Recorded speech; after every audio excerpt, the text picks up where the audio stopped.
Mesdames, Messieurs, bonjour à toutes et à tous, bienvenue au journal. Permis de conduire, plaque d'immatriculation et carte grise devraient connaître bientôt un grand chambardement au Burkina qui envisage d'apporter des changements dans le secteur des transports afin de lutter contre la fraude et juguler les accidents de la circulation. Branle-bas de combat dans la péninsule coréenne après l'essai nucléaire mené par la Corée du Nord. Le voisin du Sud a initié des manœuvres militaires aujourd'hui. Pendant ce temps, les États-Unis envisagent de plus en plus de frapper militairement Pyongyang. Cela dit, la situation à l'hôtel Silmandé revient au devant de l'actualité avec cette conférence de presse des délégués du personnel de l'établissement. Ce matin, ils ont dénoncé face aux journalistes le licenciement abusif de près de 80 employés depuis ces derniers mois. Pour eux, des négociations de sortie de crise sont nécessaires pour éviter le durcissement des actions de lutte qui pourraient avoir lieu dans les jours à venir avec le soutien de l'unité d'action syndicale. Reportage Adama Guité, Zoubaviel, David Dabiré. Depuis le 29 avril dernier, plus rien ne va entre la direction de l'hôtel Silmandé et son personnel. En 5 mois, près de 80 employés sont licenciés pour faire de grève et ce, malgré la médiation entreprise par le ministère en charge du tourisme et celui en charge du travail et de la protection sociale. Une situation jugée intenable par ces désormais ex-travailleurs de l'hôtel Silmandé, réunis autour de l'unité d'action syndicale et qui, à cette conférence de presse, dénonce l'attitude des premiers responsables de l'infrastructure hôtelière, non sans indexer la passivité du gouvernement dans cette crise. On a fait une rencontre tripartite. L'employeur de l'hôtel Silmandé était là, les employeurs des hôtels étaient là, les inspecteurs du travail qui ont donné raison aux travailleurs étaient là, l'UES était là dans son ensemble. Mais, unanimement, jusqu'au patronat des hôteliers ont dit que ce n'est pas normal de licencier ces pauvres enfants-là pour rien. Vraiment, il y a une des questions, vous n'avez pas ce qui se cache. Effectivement, nous-mêmes, on se demande pour quelle raison. Pour ces ex-travailleurs, la crise s'enlise du fait de la mauvaise foi de certains acteurs, en l'occurrence la direction générale de l'hôtel. Et cette crise sociale à l'origine commence à prendre des formes de crise humanitaire selon eux. Ça fait 3 mois que les employés sont dehors. Donc, quand bien même vous vivez avec un salaire, ce n'est pas facile. Et 3 mois sans avoir un salaire, vous voyez ce que ça fait. C'est difficile pour des gens qui n'ont pas de salaire et qui doivent scolariser leurs enfants. Bientôt, c'est la rentrée.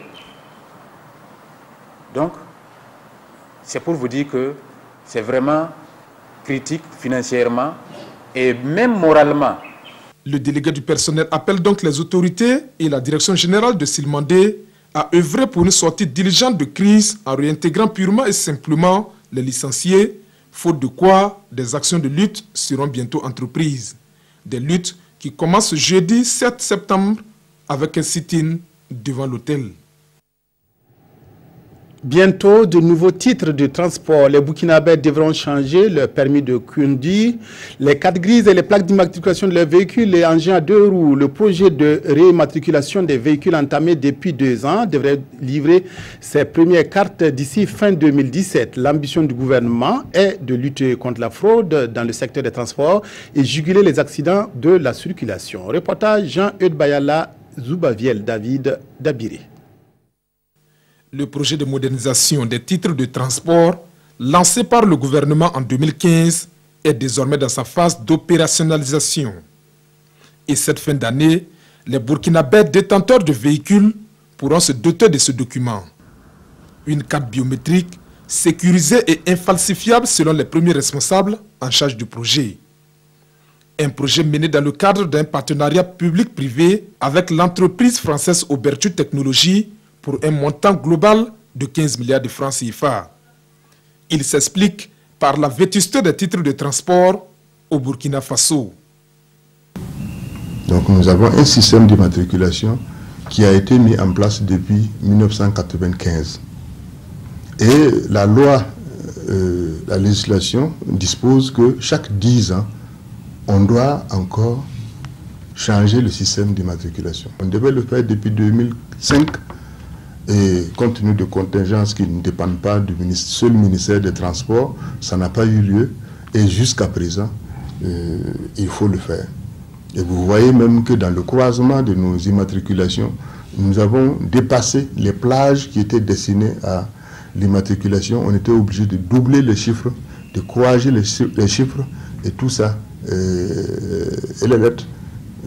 Et ça, ce n'est pas normal. Donc il faut corriger cette situation. Une situation qui a longtemps porté préjudice à l'État, la fraude des plaques, des cartes grises et de permis de conduire étant estimée à près de 10% dans le domaine des transports. L'opération se veut donc un moyen d'assainissement de ce milieu avec à la clé une mobilisation des ressources au profit du budget national.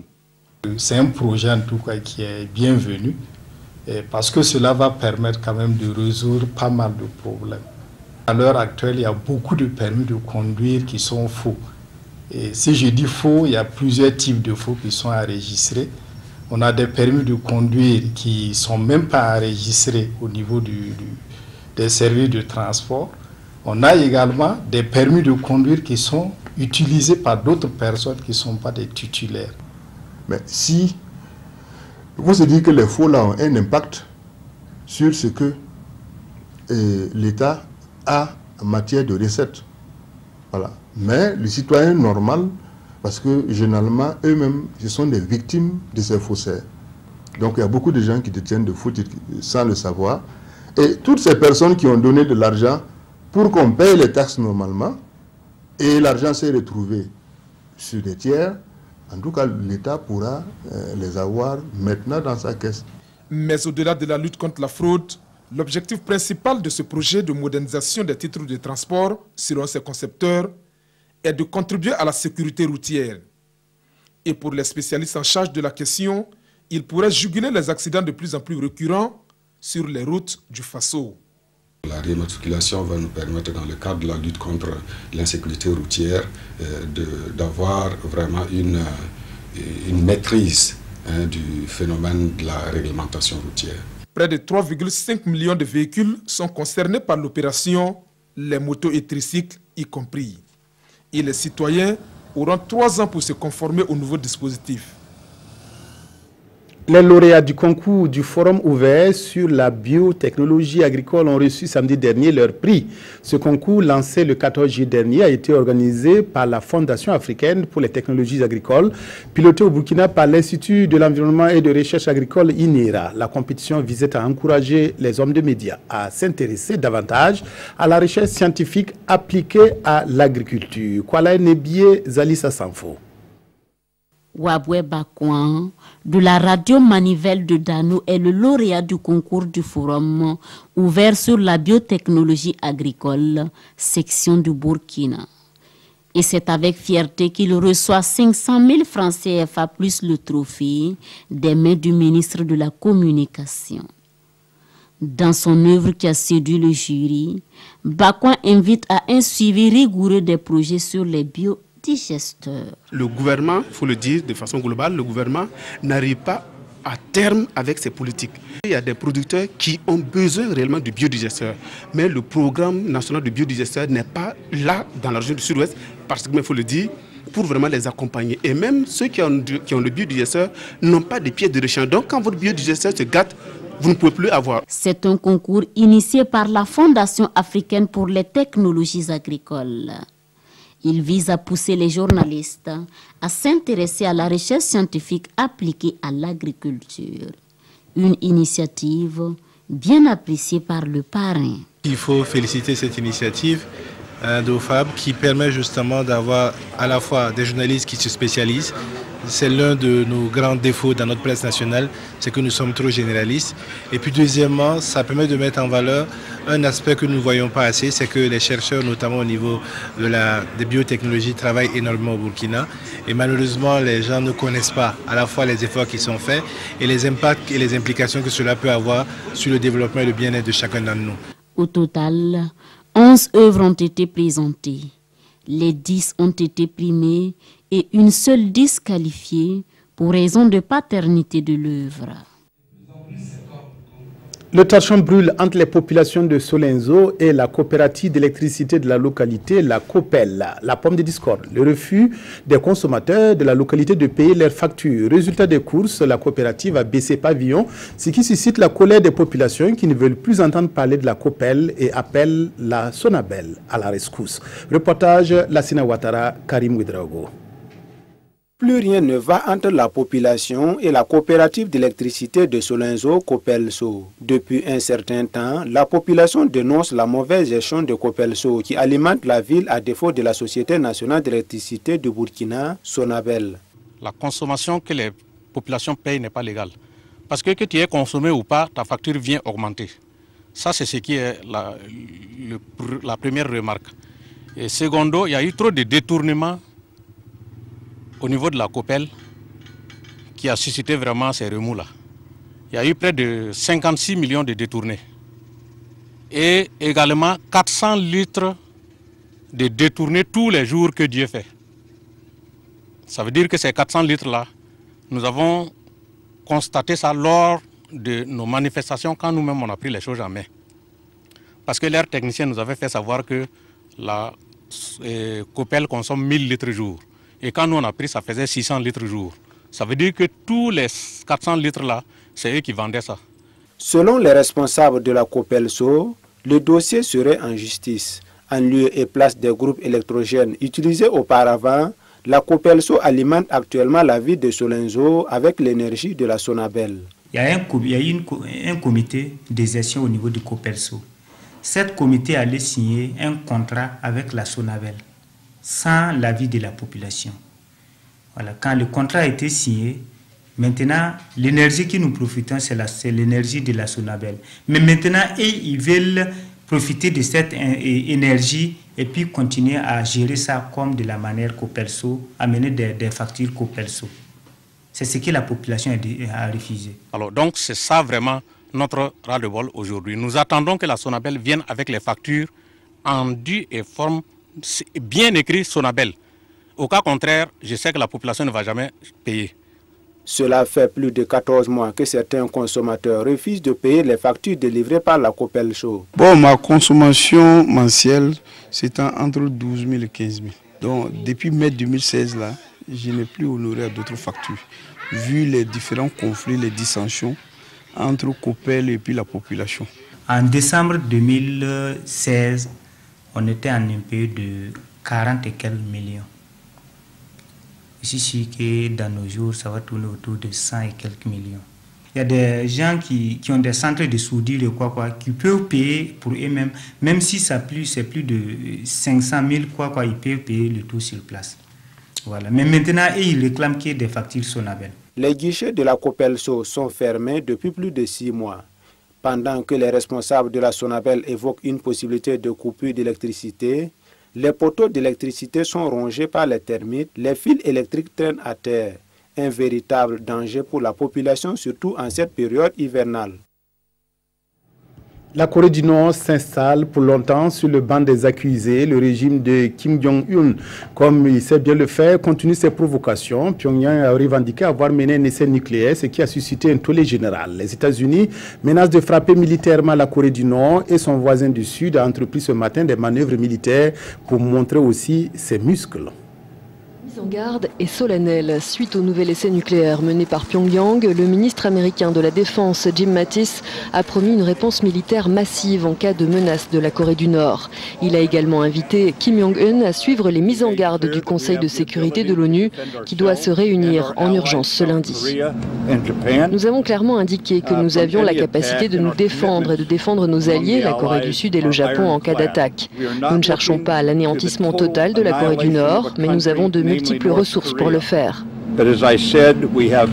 Donald Trump a lui menacé d'interrompre toute relation avec les pays commerçants avec la Corée du Nord. Difficile pourtant d'imaginer les États-Unis mettre un terme à leurs échanges commerciaux avec la Chine, destinataire de 90% des exportations nord-coréennes.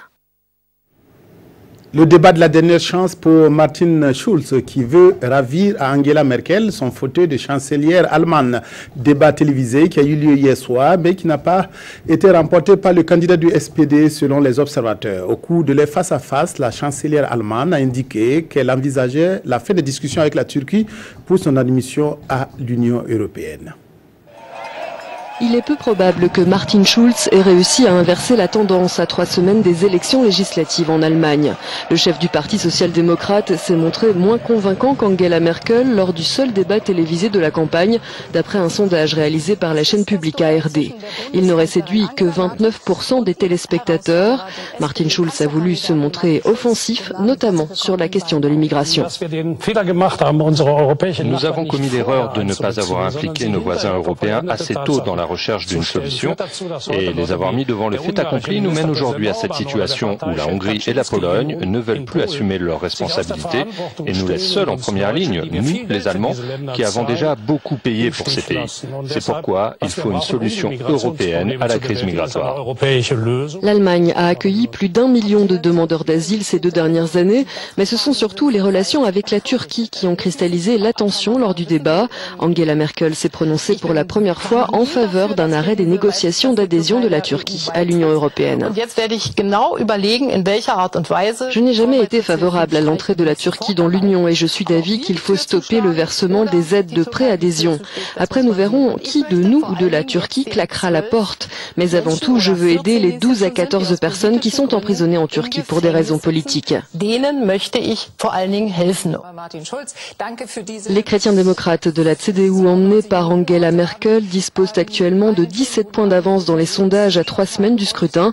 Mais d'après une étude, près d'1 électeur sur 2 serait toujours indécis, du jamais vu depuis plus de 20 ans. Football, les étalons affrontent demain le Sénégal à match retour des éliminatoires de la Coupe du Monde 2018 à l'aller samedi dernier à Dakar. Les 2 formations s'étaient séparées sur un score vierge 0 but partout. Pour cette manche retour, le sélectionneur burkinabé a sa stratégie pour vaincre les Lions de la Teranga. Paulo Duarte a animé hier une conférence de presse sur laquelle reviennent Rasmane Zoundi et Lassina Savadogo. Moins de 24 heures après l'acte 1 de Burkina-Sénégal, l'encadrement technique des étalons est face à la presse. Déjà le regard braqué sur l'acte 2 ce mardi au stade du 4 août. Les 2 équipes se retrouvent donc. Une première partie a été bien négociée par les poulains de Paulo Duarte, tant tactiquement que techniquement. Aux nombreuses absences, malheureusement, vient s'ajouter celle de l'inamovible Charles Caboret pour cumul de cartons. L'homme est devenu un homme orchestre pour le technicien des étalons. On a le petit Silac, c'est un jeune joueur de très bonne qualité, n'a pas la maturité de Charles, mais que ce soit le joueur qui va jouer dans sa place, ce n'est pas la qualité de lui qui m'intéresse, parce qu'on a de bons joueurs pour le remplacer, mais on ne peut pas remplacer un leader, un capitaine, un joueur qui a 500 matchs dans sa carrière, et qui vient de faire une canne pour moi. La révélation de cette canne, pour moi, c'est le meilleur joueur de la canne. Et c'est un joueur qui nous manque beaucoup. Le Sénégal reste une redoutable machine, mais il faudra prendre des risques et tenter de se rapprocher de Russie 2018. C'est rentrer sur le terrain avec l'objectif de gagner, avec l'objectif de servir notre public, essentiellement prendre la chance de qualifier pour la Coupe du Monde, que la chance est là, nous sommes premières. Ça c'est clair, on veut continuer en première. Et ça, pour nous, c'est notre grande vitamine. 2 matchs en 72 heures. L'élément essentiel est certes dans la motivation, mais surtout la récupération pour négocier au mieux ce tournant décisif vers une première qualification pour une Coupe du Monde. Du football et de la politique à la une des quotidiens de ce lundi, le match Sénégal-Burkina et l'invalidation de l'élection présidentielle au Kenya sont abondamment commentés par les journaux. La revue de presse est signée Abdoul Rasmane Zongo. Les étalons caressent, sinon apprivoisent minimum, la crinière des Lions de la Teranga en faisant douter Sadio Mané et ses coéquipiers sur leurs propres installations à Dakar. Au finish, ils arrachent, affichent le pays, un match nul in situ, un jeu égal qui vaut son pesant d'or, constate simultanément l'observateur et le quotidien, car bon à prendre et mieux qui fait du Burkina leader du groupe avec 5 points plus 2. Aujourd'hui, au Faso se délecte aussi de ce partage équitable du butin. En effet, en ramenant 1 point de l'expédition sénégalaise, analyse notre confrère, le Burkina garde toutes ses chances puisqu'aucune équipe à l'heure actuelle n'est éliminée ou qualifiée pour le mondial 2018. Et comment résoudre l'équation Wolof en retour dans la cuvette du 4 août qui sera certainement chauffée demain à blanc face à un lion blessé, se questionne et conclut aujourd'hui au Faso. Et le sélectionneur portugais Paulo Duarte de répondre dans l'Observateur, je cite, « Il faudra faire plus à Ouagadougou, comme pour dire, déduisez-en vous-même ».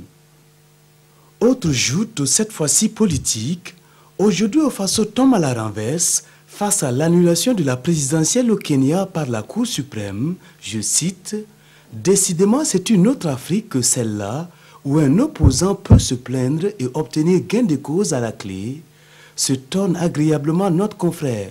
Pour l'éditorialiste de Sidoya, les autres pays africains doivent s'inscrire à l'école kenyane dont la belle leçon nationale a une portée universelle. Merci de votre aimable attention à la RTB. Excellent après-midi à toutes et à tous.